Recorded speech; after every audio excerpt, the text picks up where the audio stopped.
my victim. This is not real. It's not real.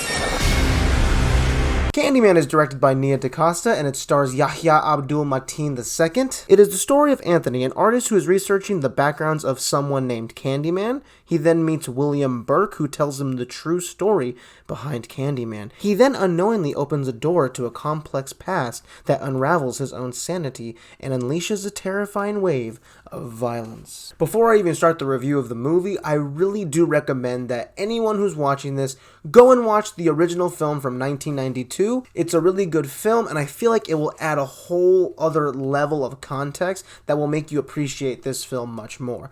On to the review now. When it came to my expectations of the 2021 Candyman, I don't want to say they were high or low. I was just kind of centered because I do like the original movie quite a bit. I thought they were going to be remaking the film, and personally, I just get a little nervous when it comes to remakes, especially if it's something that I like or love. But I am so happy to say that Nia DaCosta's take on Candyman was really, really good. I don't want to consider this film a remake, and that's all I'm going to get into when it comes to the deets of the story. The film itself is a very well made, very inspired, also sadly relevant take on Candyman. I wasn't the biggest fan of the Trial of the Chicago 7, but I will say one of my favorite aspects was Yahya Abdul-Mateen II's role in that film, and I'm so happy to say, and I'm not surprised at all, that he is really, really good in this film. The devastation of his performance as he unravels this history of this figure that he's been researching for quite a bit takes a toll out on the character,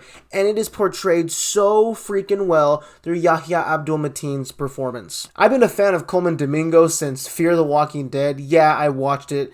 Wasn't the biggest fan of the show, but he was fucking awesome, admit that. I saw him in this year's Zola, which he was also great in, and again, he's fucking awesome. The man has not missed from what I've seen of him, and I really hope he's given more roles in the future. Tiana Paris' addition to the film and her presence is a very good one, and I really do think that her and Yahya blend very well together in their scenes. DaCosta's direction definitely takes the themes and certain aspects from the original Candyman, but puts it together in such a unique retelling and a very relevant perspective on our social climate today, and it's very, very well done. The ambience of the film is just so tense and fearful, and it doesn't have to throw exposition at my face for me to fully be afraid of what is to come from this figure known as Candyman. I really appreciate that, and I was really scared. A lot of remakes in terms of horror like to do that. They like to throw all this exposition at you through characters that you don't care about. That is not the case with this film.